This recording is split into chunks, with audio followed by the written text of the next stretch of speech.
2016 was a year of progress and change.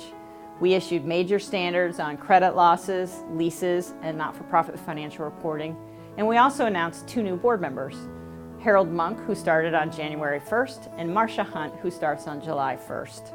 2017 will be a busy year as well, but of course we'll be mindful of the pace of change.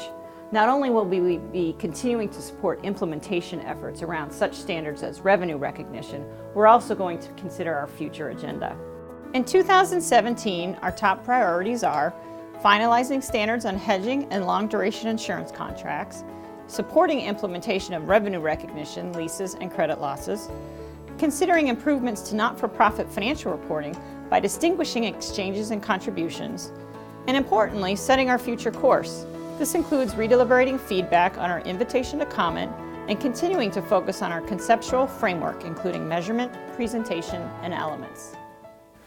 2017 will be a very exciting year for us because we will be concluding on the last phase of the financial instruments projects, which deals with hedging activities. The project has received positive feedback from both preparers and users. The objectives of the project is to better align hedge accounting with the company's risk management activities, to simplify the hedge accounting requirements, and to make the information more useful for investors. We expect to finalize redeliberations in the first half of 2017 and issue a final ASU shortly thereafter. In September, the FASB issued a proposal on long-duration contracts issued by insurance companies. Here we're principally talking about life insurance and annuities. The proposal is intended to improve reporting in key areas, including how the liabilities are measured, how frequently estimates are to be updated, and on footnote disclosures. The comment period ended December 15th. We're planning a roundtable in March and expect to issue a final standard in 2017. This year, the FASB will continue to monitor implementation of the new revenue standard, will provide education to stakeholders, and will respond to implementation questions as they arise. We have a lot of useful information that's available on our website that we have dedicated to the new revenue standard. The effective date of the new revenue standard is 2018 for public companies, and it's 2019 for many private companies and not-for-profit organizations. Early adoption is permitted as of 2017. With regards to the credit losses and leasing standards, we will be very focused on implementation efforts this year. The credit loss standard was issued in June of last year. The effective dates will be as early as 2020 for public companies and 2021 for private companies. The board and the staff will be focused on our educational activities, and we will also be ready to address any implementation questions.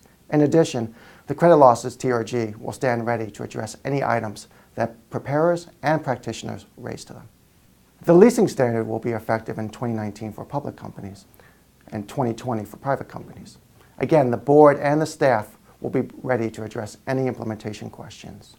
However, given the nature of the questions to date, the board believes that a transition resource group is not necessary. Therefore, the staff will be available at all times to address any questions that come up. In 2017, we have a very important project for not-for-profit organizations who enter into grants and similar contracts, especially from government agencies. This is an area of long-standing diversity in practice, but one where the bar has been raised with the issuance of the new revenue recognition standard. In particular, we've gotten lots of questions about when these types of arrangements fall within the RevRec standard. In our project, we're seeking to improve the guidance and gap, including adding some better examples to help stakeholders in the determination about when these types of agreements are within the RevRec standard versus when they are within the contribution guidance. And for those that are in the contribution guidance, when they are unconditional contributions that would be recognized immediately versus those that are conditional contributions where they'd only be recognized once the conditions are met. We expect to issue an exposure draft for public comment sometime in the spring.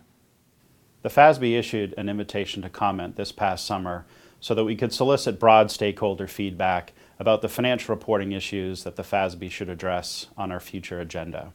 We received some very thoughtful feedback on that invitation to comment, and we also held a public roundtable in December so that we could better understand the feedback that we received. In early 2017, the board will begin to discuss all that feedback and plan its future agenda. So that's a quick glimpse of 2017. As always, we welcome your feedback and contributions, and we hope that you will participate in our process in the new year.